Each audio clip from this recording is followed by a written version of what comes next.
I'm not. Same like. Are you kidding? Just went live and that's how it's ended. Hi guys. Okay, I'm back. No, it's not good. Hello. So we have to share this link. Where's the link? Share कैसे करना?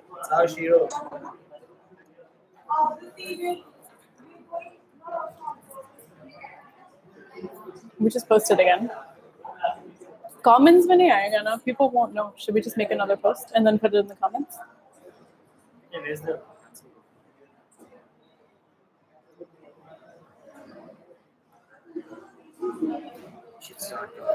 Hi guys. Okay, so I'm back. Sorry about that little technical glitch. Sometimes when you're dropping a truth bomb, the internet decides not to work. So I must have been saying something really true because the internet was threatened by all of this knowledge that all of us are getting today. All right, we're going to be posting the link to this shortly. So those of you that are still with us, I'm still online and I'm still taking your questions for a few more minutes. So I'm just going to keep going. We were talking about feeling lonely but not being ready to date. So the biggest gift that you can give yourself is just to keep yourself off the market for dating and for love. But you should go out with people to just to meet them, just to get your mind off of it and to heal, right? So see. I know, I'm just talking, but they'll get those. I'm just in the zone right now. Hello, I'm in the zone. So one thing you guys should know is that I super love my team at Cheeros. We're all really fun and funny, so it makes this work really amazing because no matter what happens, we always have each other's backs, which is super, super, super, super, super great. And I'm just gonna drink some water.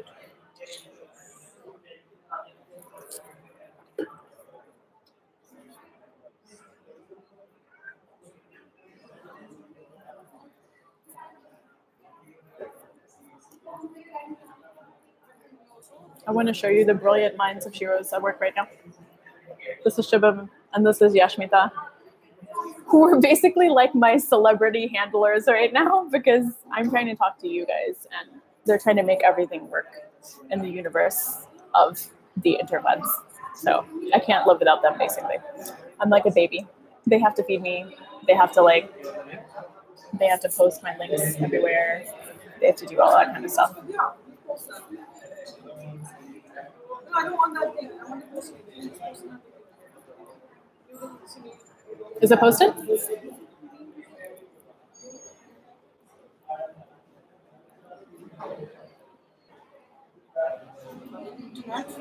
Not one masterclass in without any. Really? Seriously? Okay, I'm live. Hi guys, I'm back. Did you miss me? I missed you so much. So I'm going to continue the conversation because we were talking about dating before you're ready, right? So you've gone through a breakup, you were in a relationship, you're not quite ready to meet somebody, but you're feeling lonely. And what do? It's super, super difficult to meet people because you're always going to end things before the right time. Hi guys, I see you. All right, you're watching now. You're always going to end things because you're not ready, right? So no matter what your actions say and what your brain says, your heart is always going to be the master when it comes to this. And so if you're not ready, you're really not going to give any nice guy a person a chance. And so the deal is that either you see dating as just meeting people and you put absolutely no expectations on it for it to go further, which is almost not fair to other people if they like you, right? So I've definitely been in that position myself. I know I'm a counselor and I talk to you guys about love and stuff, but I'm also just a regular woman who loves and makes mistakes. So I've definitely been in that position myself. When dating before you're ready and you are fully ready, all that preparation stuff we talked about in the early days is super important. You just have to make sure that your head is in the game and that you're willing and open to letting somebody into your life. If you are not willing and open to let somebody into your life, or you're still healing over a relationship, then that means you just need more time. And you should go out with friends, hang out with family, do things that you love, pick up on a new hobby, do something that you're scared of. So when I went through a really bad breakup, I was with somebody for over 10 years. I decided to take a stand-up comedy course. And then we had a performance at the end of it. And the content of all of my stand-up comedy routine was on breakups because I was dealing with it and I tried to make it funny. So doing things like that really helps. And then once you're ready, once you start to become attracted again to people, and you'll see that happen naturally, right? You'll start to get interested in people, and it may take you some time. Then you know that you're ready, right? So make sure that you're ready and that you're fully into it, because you don't want to be out there like a wounded soldier who, has half a, doesn't have everything working and is ready to go to war again. That's not fair to you. It's not fair to the people that you meet. So I hope that this was good advice. I know it's spread out over 2 of the live sessions. So you see what I said from the first video and then come into this video, because this is super important. If you're not mentally ready, if your heart is not ready, it doesn't matter where you go to meet people. You're not going to meet people, right? It's not going to happen. So even if somebody comes into your life, you're not going to know what to do with it. So next question, how do I let a guy know that I like him? And I'm just going to take the last few questions and then we're going to end, but you guys have access to me. You can ask me questions in the community anytime. So many wonderful ways to flirt. And we were talking about them in the community this week. So some really good things are just talking to them, even complimenting them, letting them know. You don't have to be like, hello, I like you. But you can just say like, oh man, I really like spending time with you. You're so much fun to hang around. You laugh at their jokes. You try to spend time with them. These are all really good ways. There's nothing that beats direct communication. And I know that's really hard. It's really hard to go up to somebody and say, hey, I like you. But you know what? When you do that, you make it absolutely clear how you feel. So I would recommend doing all of those things. Flirting a little bit, spending time with them, trying to connect with them, seeking out their time and attention, making them feel special, appreciating them for things, and then also just telling them directly. So do all of those things. One of those things will work. And if that person returns your feelings too, then you'll know. Hopefully they'll tell you too.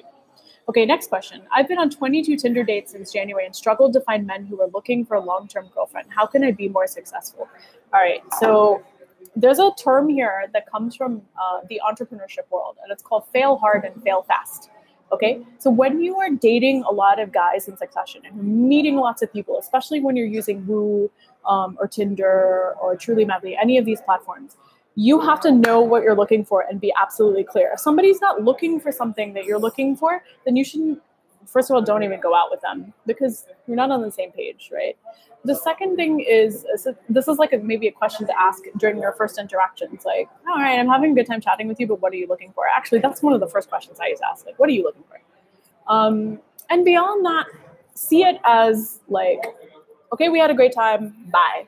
Because if you spend too much time on that person, your energy is going to get drained. So see it as like, you're in a supermarket and you're testing out all the fruit to see which is the best fruit for you, right? Some fruit's going to be too ripe. Some fruit's going to be too sour. Some fruit's going to look really beautiful, but it's not going to taste very good. So how do we buy fruit in the market, right? We, as consumers, we go and we experience a fruit, we smell it.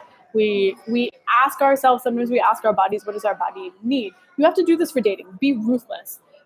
If it's making you tired, then take a break. I call that taking a mancation. Just stop. Go hang out with your friends, get off the apps for a little while, recharge yourself, and then get back out there. So, first and foremost, be really clear with people about what you're looking for and let people know what you're looking for. And don't waste time on anyone that's not looking for the same thing as you. It's a complete waste of time. It's just going to drain you of all your energy. Last question, guys. Last question of the day. Me and my boyfriend fought for about 4 weeks and he wants to break up. And suddenly there's no text for days. And suddenly he comes and asks, are you okay? Are you fine? But I really love him. How do I make him understand that I love him? Your boyfriend knows that he loves you, that you love him, sweetheart. But you guys have broken up and he's also worried about you. So he's checking in on you. The only thing that's going to heal this is time and space. So don't figure that you have to convince him. You don't need to convince him of anything. What you need to do is take care of yourself. Treat yourself well, hang out with friends, cry if you need to, express yourself, write in a journal, write him a letter, and then tear it all up. Do all the things that you need to do to recover from the breakup. And if you guys are meant to be back together, you will. You'll get back together. But the first thing that needs to happen is you have to heal and this relationship has to heal. So sometimes it's not a good idea to talk to your ex. Sometimes it is a good idea. You have to decide whether that's healthy for you. You know that he cares about you and he's checking in on you, but don't think too much about what that means. It may not mean anything. It may just be that he's concerned. So I hope that this helps, and I wish you the best on your breakup recovery. Breakups are so hard. They really, really, really suck. But all of us are here to talk to you. We're here in the community. When you're ready to date again, you can go check out all the wonderful people that you can meet on Woo. So I think we've also come to the end of the questions, and we come to the end of our time. Thank you all so much for spending time with me today. I send all of you an incredibly big hug. Everyone at Shiro sends you a big hug. Everyone at Woo sends you a big hug. What's important is that we talk about this stuff, especially as women. We don't often talk about dating and love openly because we're scared. We're scared to let our feelings show. And I just want you to know that it's okay to talk about these things and explore these things. They are the most important things to us because they're the things we carry in our heart. So if there's anything that I want you to take away from this day with me, from this masterclass on how to meet someone for dating and for love, it's that you have to trust your gut. Remember that place in your stomach that gives you those feelings that are sometimes really strong. You have to trust that. The second thing is the best way to meet somebody is to prepare yourself. You have to get your head in the game. You have to be the best version of you before you can attract somebody who's going to fit into your life really well. The third thing is that if you're not ready, don't go out there. Okay, if you're not ready to date, if you're still getting over somebody, it's not fair, don't do it. The fourth thing is that if somebody's not treating other people well and they're treating you well, it's probably not a good sign. So you should look at how people treat other people, because at some point in time when your relationship has its ups and downs, they may be treating you in the same way. And number 5, one of the most important things is that you have to have that great attractive energy. And then no matter where you are, you will find people to connect with, right? Ask them questions about themselves, show real interest, give them the value of the presence of your time and your attention, right? That's the biggest thing that we can give to people. That makes people feel really special. It's one of the basic rules of connection. And on a dating app like Woo, you want to ask people about their interests. You want to ask people about the questions that you've been interacting on in the app. You want to ask people about the things in their profile so you can begin to build that connection. And then in terms of finding out if that person is right for you, how do you know if somebody's special? Trust your gut. Make sure that all of the feelings that you get once you see that person, interact with that person, are on the positive side, right? If you're feeling heavy, if you're not feeling good about it, then that's something to know. And lastly, you find out specialness over time. Things grow over time. Things blossom over time. So don't put too much pressure on yourself to know instantly. Sometimes it grows slowly. So I love you guys. Mwah. Big kiss from me. Big hug from me. I'm here in the communities anytime you need to talk to me. And remember, check out the Woo tip of the day today. It's really good. It talks more about building connections. We're super, super, super excited to talk to you every single day about this stuff. Saying a big goodbye and talk to you soon. Bye.